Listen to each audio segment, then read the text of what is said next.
Hola José, Hola Cristian, ¿cómo estás? gracias por venir y nada, tener esta charla conmigo. José Salem, escritor y abogado. Ya publicaste 3 libros. Así El es. primero, Donde la vida nos lleva, que se publicó en el 2021. Exactamente. Son Es relatos. un libro de cuentos. Después publicaste tu primera novela, Dominó, y tu más reciente novela, 49 días bajo la niebla, Así es. por la editorial Cuatro Cuatro Letras letras. Española. española. 2 países, Argentina y Francia, 2 ciudades, Buenos Aires y París, 2 pasiones, 2 personajes, dos José. Pienso en la figura tan literaria que es la figura del doble. Hay algo de eso, hay algo de eso. La sensación del doble se impone por momentos, ¿no? Pero bueno, empiezo por donde la vida nos lleva, justamente empiezo por ahí, que me parece que es un buen gatillo para presentarme de alguna manera. Yo soy de la idea de que somos nosotros los que vamos determinando nuestro camino, ¿no? O sea, contrariamente, cuando le puse el título a ese libro, dudé mucho porque estoy en contra del concepto de que la vida nos lleva, ¿no? Yo creo que los seres humanos somos sujetos activos. Nosotros llevamos nuestra vida, nosotros la dirigimos en todo caso, y no es que el destino, una fuerza superior o Dios o quien sea, digamos, es mucho más sencillo pensar de esa manera, ¿no? Pero yo creo que nosotros somos los que, con un montón de circunstancias que nos condicionan, obviamente, somos los que determinamos nuestra vida. Bueno, de esa manera escuché esa posibilidad que yo tenía de ir dirigiendo mi vida y me puse a escribir. Y así fue que escribí ese primer libro de relatos, ¿sí? Aclaro que estos 3 libros que han salido son todos made in Argentina, en realidad. Por lo menos su primera versión, ¿no? Aunque los publiqué los 3 ya viviendo en París. Yo escribí mucho y lo guardaba. Es más, creo que no tenía una idea concreta de publicar. Luego llegó el momento, bueno, y me abrí a la edición. ¿Y hace cuánto que estás en París? Hace 13 años y unos meses que ya estoy allí. ¿Pero fijo o Fijo. pasas tiempo acá, pasas tiempo Sí, allá? sí. No, en realidad estoy fijo porque tengo una rutina bastante marcada, ¿no? Vengo 2 veces por año a Argentina, generalmente para abril, mayo la primera, para octubre, noviembre la segunda, y estoy un mes cada vez que vengo. Con lo cual, bueno, 10 meses estoy en París y 2 acá, y vengo por varios motivos. Por un lado, porque sigo ligado profesionalmente al estudio para el cual siempre trabajé, que fundé hace unas cuantas décadas. Entonces, desde allí trabajo como un consultor externo, hago teletrabajo desde mucho antes del confinamiento de la pandemia, desde hace 13 años. Y por otro lado, bueno, porque, o sea, vengo por esa actividad para tener un contacto directo con clientes, etcétera, por cuestiones obviamente familiares, amistosas. Mi vida, mis raíces están acá y mi vida aquí es importante. Y además, porque, bueno, por temas literarios también, ¿no? Ligados a la literatura. Yo vivo en un país, obviamente, que no es hispanoparlante. Con lo cual, vengo bastante aquí y voy a España por temas literarios. ¿Siempre fue así o comenzaste un poco a tantear el terreno? ¿Fuiste de vacaciones? ¿Te fuiste quedando? Sí, fue un proceso. Yo siempre tuve una admiración desde chico. Por ahí no sé de dónde me viene. Bueno, tengo una abuela mía que vivió en Francia y me hablaba siempre, y para dormirme me cantaba la Marsellesa. Es así. Yo creo que por ahí viene, pero siempre tuve una sensibilidad particular y una admiración por la cultura francesa. Cuando hablo de cultura lo digo en el sentido más amplio del término, ¿no? Por supuesto, desde su pintura, de su literatura, hasta la manera de comer, de manejarse, etcétera, ¿no? O sea, siempre, y hasta su lengua, que siempre me pareció de una musicalidad increíble. Entonces, eso ya es como que yo tenía esa predisposición, leí muchísimo a los franceses, había una predisposición. Y luego, justamente, está ligado a la literatura.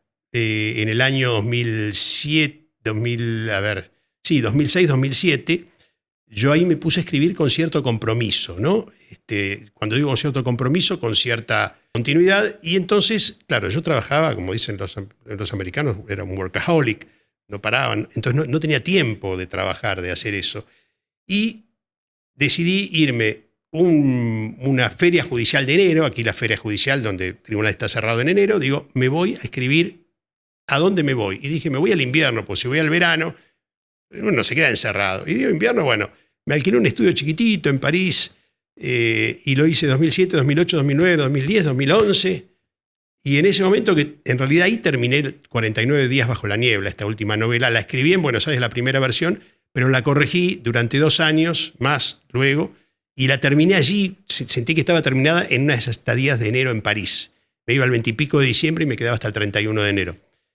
Y en ese momento cuando salí, me acuerdo de la escena que salí, yo no soy de beber mucho alcohol, para nada, pero salí, necesitaba festejar, eran las 11:30, 12 de la noche, estaba en mi departamentito, y bajé y me voy a una barra y me pido un vaso de vino y tenía una sensación de tarea cumplida para mí mismo, ¿no? De haber terminado una etapa.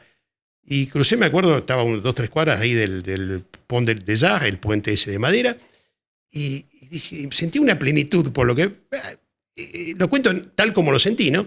Y dije, yo quiero vivir en esta ciudad me falta, yo quiero vivir acá. Y después dije, ¿por qué no? Lo dije como una cuestión de deseo, una expresión de deseos. Y cuando lo pude expresar ahí en ese puente, dije, voy a ver qué hago. Y bueno, y después se fueron dando las cosas y al año estaba viviendo allí. Claro, y te adaptaste ya a la cultura parisina. Sí. ¿O es esa sensación del escritor latinoamericano de estar sin estar? No, vos sabés que yo no la tuve, ¿no? Yo soy bastante particular, por ejemplo, como anécdota, pero para pintarte, para responderte de alguna manera, me he mudado varias veces de departamento en mi vida, ¿no? Aquí en Buenos Aires.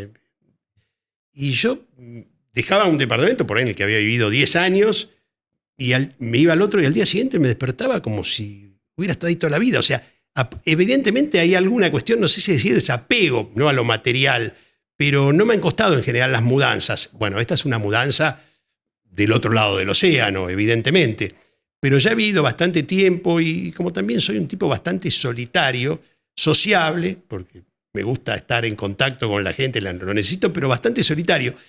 Y bueno, y París además tiene una particularidad, y yo lo leí hace muchísimo tiempo en un libro que se llama Los que vivimos solos. Creo que la autora es una tal Anne du Faumantel, que decía que París es la ciudad del mundo que tiene más gente viviendo sola del mundo, incluso más que Nueva York. Entonces, esto lo digo porque, en el sentido que está preparada, por ejemplo, acá yo que sé, en Buenos Aires no era de ir al cine solo, sentarme a comer solo, y allá en París es lo más normal del mundo. Claro, es muy difícil, uno lo siente, salir a comer solo acá es... Al mediodía por ahí sí, porque bueno, sí. El horario de comida, de almuerzo, de trabajo, la pausa. Sí. Pero bueno, está como es una ciudad que... Pero más allá de ello, digamos, yo tengo muchos amigos argentinos, algunos que están viviendo hace mucho más que yo allí, y la mayoría tiene, y extraño esto, y extraño lo otro. Yo extraño, pero es un extrañar que no es doloroso, ¿me entendés? Yo extraño tomar un café con mis amigos de siempre, ver a mis hermanos, qué lindo estar en tal café en este momento, estando allá, pero es como un buen recuerdo que no me hace mal, y sé que en pocos meses voy a poder hacerlo, tengo esa facilidad de por ahí, 2 veces por año poder venir, ¿no? Y también pasa que uno está siempre un poco fuera de lo que es la vida o la cultura de quien nace y crece en un lugar. Totalmente, y eso también da una ventaja que, a ver, aquí sabemos los problemas que tenemos en Argentina, que hemos siempre tenido, hablo en general, ¿no? O sea, cuáles son nuestras problemáticas como sociedad. Y cada lugar tiene las suyas, y allá tienen otras que, no te digo, no sé si no son más complicadas actualmente. Cuando te recibiste de abogado, digamos, ¿te recibiste sabiéndote escritor? ¿O cumpliste algún mandato? Y bueno, decidí estudiar Derecho porque algo tenía que elegir, y entre las que barajaba decidí eso. Ahí no hubo mandato y no me pensaba como escritor. O sea, sí, soy un gran lector, he sido un gran lector desde siempre. Para mí, tener un libro al lado es indispensable, ¿no? Cerca, al lado, en la oficina, en el coche, en casa, donde sea, ¿no? Y en casa en todos los ambientes. Siempre salgo con un libro. Igual. Porque uno sabe, por ahí rapiñás 5 minutos. Bueno, en París, como uso mucho el metro, el transporte público, claro, en el metro para mí pasó a ser una pasión y no voy en horas pico tampoco, entonces voy sentado, con lo cual amo el metro porque me permite eso. Sí. Y no me pensaba escritor porque ya escribía algunas cosas, pero bueno. Y nunca, incluso cuando años después empecé a escribir formalmente, no lo hacía por una cuestión de necesidad, te diría terapéutica, de expresarme. Me interesa muchísimo eso de cómo fuiste creando tu hábito de escritura. ¿Cuáles fueron los obstáculos que se te fueron presentando, los más comunes? Bien, para mí, en mi caso, yo lo veo muy claro porque el primer gran obstáculo que tuve, porque si bien es cierto, vuelvo un poquito a la respuesta anterior, que te he dicho que no me pensaba como escritor a futuro. Sí, también es cierto que a determinado momento de mi vida, hacia los 30 años, empecé a sentir una especie de necesidad, ¿no?, de escribir, y empecé a escribir más. Entonces, el primer obstáculo que se me presentó, y que creo que es en general el más presente, es la falta de tiempo, ¿no? Yo, si me hubiera quedado viviendo aquí en Argentina, aquí en Buenos Aires, creo que no hubiera podido avanzar, pese a que, te dije, las primeras las fui escribiendo acá, las primeras novelas, pero lo hacía de manera muy dilatada. O sea, 49 días bajo la niebla, que salió ahora, el proceso de escritura, 20 y pico de años. Pero el problema no era la vida de Buenos Aires, sino era mi actitud hacia el ritmo que tenía en Buenos Aires. Claro. Al tomar distancia de mi trabajo de abogado allá y ejercerlo de otra manera, ¿sí?, eso me dio tiempo y me dio aire.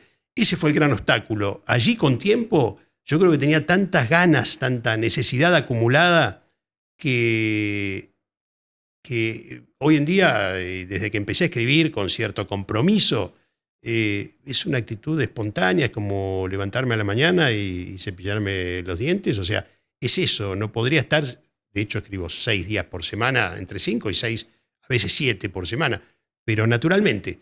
Después otro obstáculo no he encontrado, ¿no? Bueno, creo que es tener el tiempo, porque el tiempo es el que permite a la famosa inspiración de venir. O sea, la inspiración yo creo que es un concepto muy abstracto y muy relativo, ¿no? 49 días bajo la niebla. Bien. Es una novela histórica que habla de la invasión de los ingleses a Buenos Aires. En 1806. Exactamente. ¿Cómo fueron surgiendo los personajes? Porque hay muchas historias dentro de la novela.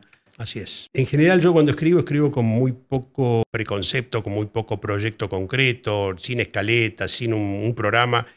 Yo creo que es una necesidad mía, como soy un tipo bastante previsor y bastante sensor de mí mismo, no de los otros, entiendo. Entonces, en la medida, si yo proyectase, digamos, capítulo 1, capítulo 2, estos van a ser los personajes, esta va a ser la evolución, va a terminar así, creo que perdería mucha espontaneidad y sería algo como muy estructurado concretamente. Me permití sentarme a escribir, y lo hago siempre, y en esta también, en 49 días, con una premisa, con una idea, con un personaje, con una frase. Es decir, me interesaba escribir sobre los 49 días que duró la primera invasión inglesa a Buenos Aires. Elegí ese periodo porque justamente es un conflicto bélico menor por la intensidad, pero fue un conflicto bélico. Y me pareció interesante el hecho de que en tan corto tiempo, 49 días, haya habido una invasión, una convivencia y una reconquista, ¿no?, una expulsión del invasor. Y me interesaba no desde el punto de vista histórico, sino la premisa que tenía, y ahí arrancó, es cómo vivió la gente ese conflicto. Y sobre todo que era de alguna manera el primer conflicto que se vivió en Buenos Aires. Estoy simplificando cuando digo el primero, ¿no? Pero, o sea, Buenos Aires siempre estuvimos invadidos. O sea, nacimos invadidos, nacimos dominados de alguna manera. Entonces, esto fue creo que el primer escalón hacia una independencia futura. Quiero imaginarme, quiero meterme en ese mundo, en el mundo de cómo vivía la gente común. Pero cómo la vivió desde el punto de vista de su perspectiva política de lo que estaba ocurriendo, pero además cómo vivía, qué soñaba, qué comía, cómo se relacionaba con el otro. Esto fue lo que me interesó a mí. ¿Cuáles fueron tus fuentes para meterte en eso? También para rescatar los objetos de uso diario, Ahí está. las profesiones. Ahí pusiste el punto, el dedo en la llaga. Las profesiones de la época. ¿Sí? Pero también me dio la sensación que el epígrafe de Nabokov te servía como salvoconducto como historiador. Porque no querías presentar Para nada. una novela fielmente histórica. En absoluto. Sí, el epígrafe, sabes que no lo había pensado. Yo el epígrafe lo elegí muy al principio, porque habla un poco de las bifurcaciones de la vida, ¿no? Y qué hubiera pasado si, en vez de haber doblado a la derecha, hubiera doblado a la izquierda, como persona, como país, como todo. Entonces, pero no, mi objetivo no fue en absoluto el punto de vista de un historiador, porque además no lo soy. Sí me interesó eso para contextualizar, para darle una escenografía lógica, coherente y para tratar de ver qué pasaba en ese momento, no hoy, ante una situación tal. Antes de ponerme a escribir, eso sí lo hice. Inmersión total, creo que casi un año de inmersión en primera invasión inglesa. Entonces, en esa época creo que no estaba tan había buscadores en la web, etcétera, pero me compré unos cuantos libros, los leí, pero claro, encontraba los hechos históricos, son bastante consensuados, digamos, no hubo mucho. Lo que pasó en esos 49 días, con algunos bemoles, con algunos matices, hay un acuerdo en lo principal. Entonces, recopilar esos hechos históricos para armar el escenario no fue complicado. Sí fue complicado lo que vos apuntaste. O sea, cómo se vestía el señor, cómo se vestía la hija, cómo se vestía, todas las distintas capas sociales, qué música escuchaban, qué vino tomaban, qué comían, la relación con la religión. Es decir, un montón de cosas que eso no está en los libros de historia. Entonces tuve que recurrir a otro tipo de literatura, en general a otras fuentes, por ahí menos históricas, pero que pintaban o ilustraban incluso películas, imágenes, ¿sí? E ir tomando nota yo y tratar de remontarme 220 años, 200 cuando lo empecé a escribir, en eso. Y eso fue la parte de investigación más complicada desde el punto de vista que tenía que escarbar un poquito, ¿no? Para ver exactamente cómo se vestían todos y incluso el registro del lenguaje, el cómo le hablaba el padre al hijo, el hijo al padre, entre amigos se tuteaban, hay un montón de preguntas. Entonces hice una serie como una especie de cuestionario de 100 preguntas que tenía que desentrañar antes de empezar a escribir, para tratar de sentir, digamos, porque todo eso te condiciona, la ropa te condiciona, porque te condiciona la manera de sentarse, no es lo mismo estar en short y zapatillas que estar, yo qué sé, con corbata. Entonces, eso también determina la actitud del personaje, ¿no? ¿Qué nos separa y qué nos acerca a esa civilización de hace 200 años? Muchas cosas. Uno termina de escribir, uno puede poner la palabra fin, pero después tenés años de trabajo, corrección, poda, etc. Cuando ya estaba esa corrección, ese proceso estaba muy avanzado, me sorprendió, y realmente me sorprendió, porque no fue intencional, ver muchas similitudes del porteño, y hablo del porteño porque en ese momento era Buenos Aires, no estaba el país, no estaba la Argentina, no existía aún, cierta similitud del porteño de hoy, de entonces, con el porteño de hoy, o el argentino de hoy, ahora sí podemos decir. Realmente me sorprendió, ¿no? Ciertas 2 o 3 características. En ese momento éramos una sociedad muy individualista, todavía como parte del virreinato del Río de la Plata, ¿no? Me olvido de los españoles que nos gobernaban, ¿sí? Me limito al porteño, la mezcla que armaban el porteño de todos los orígenes. Éramos bastante individualistas ya en esa época, ¿sí? Con lo que estoy diciendo ya te das cuenta que digo que considero que lo seguimos siendo, ¿no? Y sí, considero que lo seguimos siendo, igual o más. Cuando hablo de individualismo, me refiero, porque, a ver, nada es bueno ni malo, hay que precisar qué significa individualismo. Yo me refiero a la poca conciencia social. En esa época, por ejemplo, los edificios públicos estaban hechos pelota, destruidos, y los frentes de las casas, obviamente de la gente más acomodada, eran algo pero impecables, eran un lujo, parecía los frentes de Londres o de París, ¿sí? y las calles eran un chiquero, ¿sí? Entonces, yo creo que el porteño ha sido, y creo que continúa siendo, yo soy porteño y yo me incluyo, no me excluyo, no hablo en tercera persona, sino que en una primera persona colectiva, creo que somos muy individualistas, ¿no? Es decir, que deberíamos ser un poco menos en el sentido de, bueno, si yo estoy bien, yo qué sé, la basura, yo en mi jardín no la tiro, pero bueno, si no se da cuenta por ahí, la pongo un cachito en el jardín de al lado, ¿viste? Pero no en el mío. O sea, ese tipo de cosas que creo que en definitiva parecen nimiedades, pero que determinan el resto absolutamente todas, ¿no? Ese punto nos acerca. Ese punto nos acerca. ¿Y qué nos aleja? Como cosa positiva, creo que en esa época ya, y lo he encontrado en un montón de libros que hablan de la época, ingleses, españoles, franceses, todos marcan, o encontré muchas referencias a la calidez, y no solo la calidez, sino que además la imaginación, la creatividad que tenía el porteño, hoy el argentino, ¿sí? Entonces, ellos decían, no les gustan respetar las reglas, dicen, pero tienen un vuelo, tienen un nivel de adaptación, es algo increíble. Entonces, esa es una cosa, digamos, positiva, ¿no? Y yo creo que, por supuesto, todos vamos creciendo, todos vamos aprendiendo como individuos y como sociedad, y desde ya que hoy en día nos estamos dando cuenta de un montón de cosas más y estamos creciendo, estamos mejorando eso, ¿sí? Creo que estamos dándonos cuenta que el individualismo es bueno con cierto límite y que, digamos, que hay que respetar al otro y convivir, porque de eso se trata. ¿Qué fue lo que te sorprendió de todo lo que fuiste, ¿no? de tu investigación, de tu búsqueda, que no te esperabas? Leí unas cuantas cosas que me llevaron a la idea de que en ese momento había como una cierta competencia entre Buenos Aires y Montevideo. Como que Buenos Aires era la ciudad y ellos eran el interior un poco, ¿no? Y eso me sorprendió. Pensé que era algo que tenía que ver con el fútbol, con la selección uruguaya, la selección argentina, y eso existía desde ese momento. Quizás lo que me dejó pensando mucho es que cuando llegó la primera invasión inglesa, o sea, el periodo que abarca esta última novela mía, la mayoría de la gente no se planteaba otra posibilidad más que estar bajo dominio español o inglés. Algunos preferían estar bajo los ingleses. En esos 49 días encontré yo particularmente, creo que el germen concreto de lo que iba a ocurrir 10 años después, que es la independencia, el nacimiento de la Argentina. Las invasiones, la otra fue al año siguiente, tuvieron mucha influencia, creo que potenciaron, que aceleraron. Proceso de independencia. Exactamente, así es. ¿Cuándo decides? Ok, ahora tengo algo. Mirá, te cuento concretamente acá cómo fue, ¿sí? Como te dije antes, porque me parece que con el ejemplo es más sencillo, más claro. Sabía que quería escribir de cómo vivía la gente común y corriente ese periodo, punto.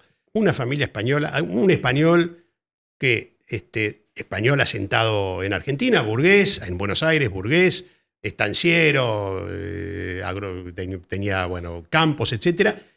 Pero que en realidad apoya la llegada de los ingleses, porque la libertad de comercio que iban a traer, etcétera, etcétera.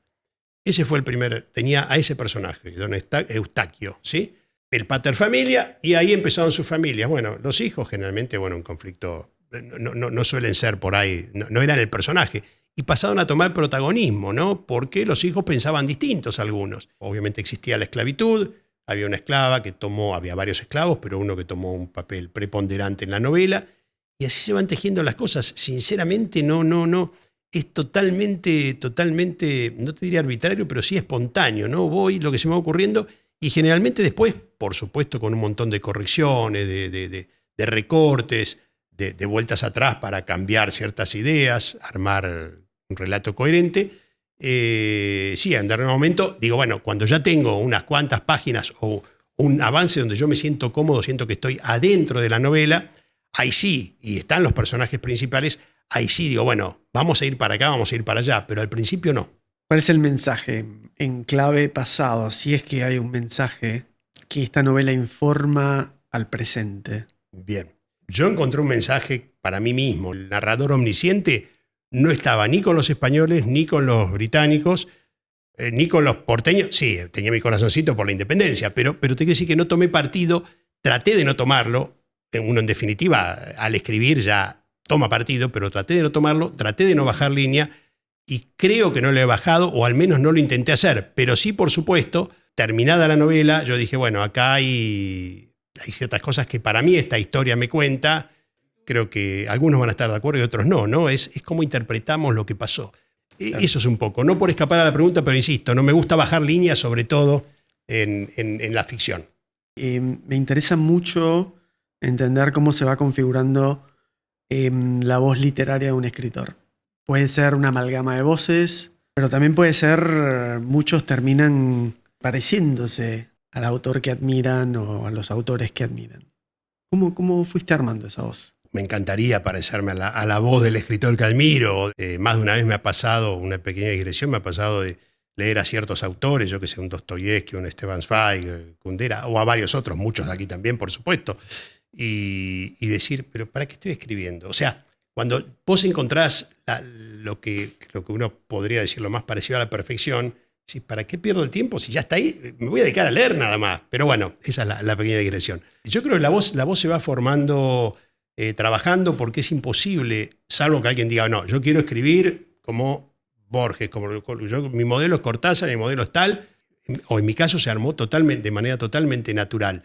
Sin ninguna duda, pero sin ninguna duda, sin proponérmelo, estoy totalmente influido por 10 escritores que pues, como una ensalada de 10 escritores que admiro, ¿no? Que admiro, que reverencio. Yo te digo, para mí Dostoyevsky es, sin ninguna dudas, en mi estética literaria, el número uno. Borges, por supuesto, absolutamente sin ninguna duda. Rulfo, que no ha escrito demasiado, pero Rulfo abrió una puerta maravillosa. Mi referente principal argentino, que es Bioy Casares. Para mí la elegancia, así como lo veías a Bioy, la elegancia que tiene para escribir es algo increíble. Hay escritores como Fante, como Rulfo, que a mí me ayudaron totalmente inconsciente, ¿no? Pero creo que me formaron en el antiestructuralismo, en el antirrealismo, es decir, el tema del realismo mágico y ese tipo de cosas. Sí. Creo que a mí me gusta y me sale escribir, incluso dentro de una novela histórica, algunos toques, pero me sale, no me lo propongo, pero evidentemente yo creo que eso viene influido por lo que yo he leído, no solo porque lo he leído, sino porque lo he admirado. Escritoras favoritas, sí, aquí en Argentina, Selva Almada, Mariana Travasio, o sea, hay un montón, estamos en una época donde las escritoras, por suerte, pueden visibilizarse, siempre escribieron, ¿no? Me interesa mucho el proceso también con las editoriales, sobre todo cuando uno empieza. No sé si esto le pueda servir a jóvenes escritores. Como escritor soy joven. Publicaste 3 libros. Lo bueno es ser joven en algún aspecto de la vida, eso es fantástico. Ay, ya me voy contento de acá hoy. Y reconozco que he tenido mucha suerte. Yo la suerte en la vida la pongo siempre en un segundo plano por lo que te dije al principio. Creo que uno, digamos, no debe sentarse a esperar que las cosas pasen, a tener buena suerte, sino que hay que ir en búsqueda, hay que escribir, sentarse. Es mucho más probable que la suerte aparezca, es decir, que termines publicando. La suerte es una consecuencia del trabajo. Ahí está, como consecuencia, exacto. Lo primero que escribí fueron unos relatos, una serie de 20 relatos más o menos, y las dejé ahí a un costado. Quedaron ahí a un costado, tranquilo, no pensaba publicar, no tenía intención de hacerlo. Esto fue 2005, 2006. Edgardo Scott, que es muy amigo mío, y me insistía que quería ver qué es lo que yo había escrito, y yo, por una cuestión de pudor, no quería mostrárselo, mismo siendo un amigo, hasta que le mandé un par de relatos. Me dicen, che, está buenísimo, esto se puede publicar. Le mandé todos los demás, me dice, dale, hay que publicarlos. Y me recomendó, él me dice, te contacto con 2 editoriales aquí en Argentina. Me dio el mail, los mandé, y bueno, con un día de distancia, las 2 me dijeron que lo querían publicar. Lo publiqué con Paradiso. Así fue. O sea que la primera no salí a buscar, ¿sí? Porque fue por este contacto. Y la segunda novela Dominó, que la publiqué en España, fue porque fui a la Feria del Libro hace 5 años, allí a la presentación del libro de un amigo. Cuando terminé la presentación, mi amigo me dice, no te vayas, vamos a almorzar con mi mujer. Fuimos a almorzar con ella, con la mujer y con otra mujer más que no sabía quién era su editora. Me dijo, ¿tenés algo escrito de novela negra? Había escrito Dominó. Se la mandé a los 2 meses, punto. Y esta tercera, y aquí cierro, cuando presento Dominó en Madrid, se acercan dos señores y me dicen, bueno, somos editores de 4 letras, charlamos si había algo para publicar, le mandé 49 de Bajo la Niebla y al mes me llamaron y me dijeron, lo queremos publicar. O sea, por eso es raro, porque en general uno tiene que mandar a editoriales, y esto sí lo digo porque me parece que puede ser útil para el que escribe. Está muy abierto el mercado español para recibir manuscritos. Casi todas las editoriales reciben, incluso desde aquí, vía mail, vía página web, etcétera, cosa que en Argentina no ocurre. Aquí la mayoría de las editoriales dicen no recibimos manuscritos. Entonces, eso me parece un dato importante. ¿Cuál es esa emoción que ves repetida en tu obra que siempre aparece? Creo que lo que más aparece constantemente, los personajes que se sienten maltratados por la vida. Es decir, a mí me gusta jugar sin proponérmelo, que es un poco donde iba tu pregunta, me sale, evidentemente está dentro mío, ocuparme en gente que sufre de alguna manera, pero no por una cuestión, por mostrar el sufrimiento, sino es el sufrimiento, pero cómo puede encontrar las vías de salida. Es decir, cómo torcerle la mano cuando la cosa no viene bien, ¿no? O sea, me encanta trabajar con el conflicto, obviamente, y ver qué pasa, meterme en la cabeza de esa gente que está sufriendo, pero que tiene salida, ¿sí? Y que la busca, ¿sí? Es decir, por ejemplo, yo qué sé, el personaje de John Fante, Bandini, ¿sí? Que es un tipo que es un buscador, que el tipo tiene sueños, un soñador, pero es como un perdedor casi, ¿no? O sea, pero él no se siente perdedor, porque él busca. Me encanta esa gente que, pese a que la vida no le da las mejores circunstancias, porque uno nace a veces en circunstancias muy, muy adversas, evidentemente. Entonces, me encanta esa gente, jugar con eso, de ver cómo una persona en circunstancias adversas por un montón de factores, cómo a pesar de eso no ceja, ¿sí? No ceja, va hacia adelante y trata de buscarle la vuelta, y aunque no la logre, trata de que la vida sea mejor. Eso veo que se repite en todas mis novelas o en los cuentos. Hay personajes que necesitan, que luchan, que son luchadores. Me interesa jugar con las reacciones. Si lo trato más o menos bien, si no le exijo al personaje, y va a quedar ahí un relato un tanto plano, ¿no? En cambio, si uno lo exige, lo pone contra la pared, a mí me pasa de encontrar personajes que toman la buena vía, desde mi punto de vista, otros que no tanto, pero al menos que encontrarlos en esa circunstancia. La mayoría reaccionan, otros no, otros dicen basta, hasta acá llegué, y también es legítimo, ¿no? ¿El personaje te habla? Sí, yo la verdad que empecé escribiendo cuentos y dejé enseguida de escribir porque yo necesito, que me pasa con la lectura, leo muy poco cuento, salvo los cuentos, bueno, hay cuentos magníficos obviamente, pero yo necesito convivir con el personaje. No me sirve tomar un café con él, sino necesito que me acompañe mucho tiempo en la lectura y en la escritura. Le haces muchas preguntas al personaje. Muchísimas. Comentame brevemente sobre el libro en francés. Bien. ¿Estás escribiendo? ¿Que ya lo escribiste?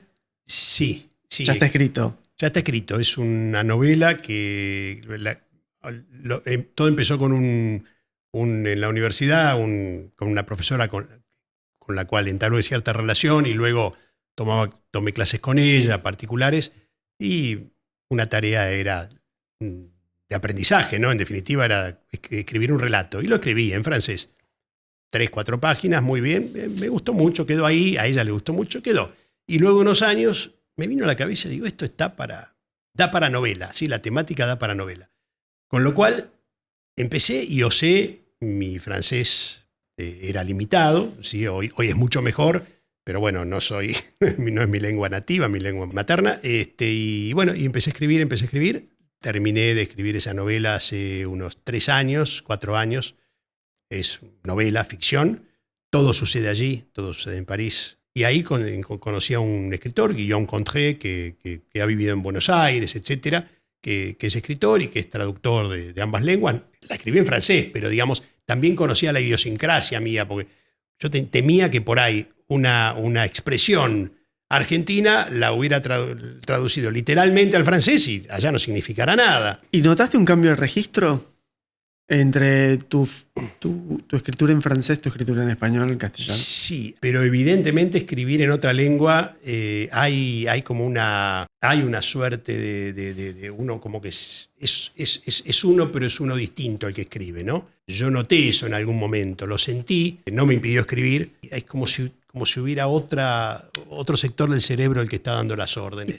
3 libros publicados pertenecen a géneros distintos. El primero fue de cuentos, no soy un gran lector de cuentos para nada. El segundo fue una novela negra, pero bueno, con un contenido costumbrista, ¿no? O sea, no es que es una novela negra, el suspenso es lo menos importante.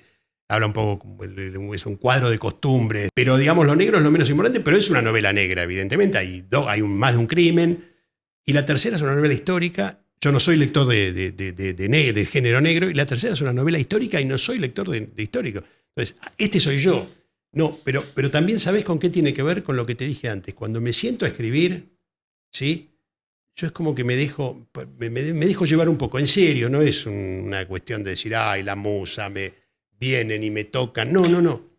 Esto me pasa. Entonces, la respuesta es, salvo en la novela histórica, que tuve que hacer una investigación previa, ¿sí? O sea, una vez hecha la investigación fáctica, ahí sí me largué solo, espontáneamente, yo escribo lo que tenga ganas en ese momento. Ahora, respondiéndote concretamente, ¿cuál es el género en el que me siento más cómodo? Te diría que estoy entre estos, o sea, es la novela, evidentemente no el cuento, por ahí escriba algún día un cuento, pero no creo que lo haga. Y te diría que estamos entre el anterior y yo creo que dominó es el género más, no por lo negro, porque tengo un par de novelas más escritas que no son negras, pero es la novela donde lo importante es ver la psiquis, meterme en la psiquis de la gente y ver qué pasa en situaciones conflictivas, buscando el equilibrio, ¿no? Es decir, crisis, pero también soluciones. Gracias, José. Por favor, yo te agradezco a vos de la invitación, es un placer haber charlado contigo, por supuesto. Mucha suerte con la próxima novela en francés por favor. Y las próximas. Ha sido un gusto, como siempre, hablar con vos. Gracias a vos. Por favor.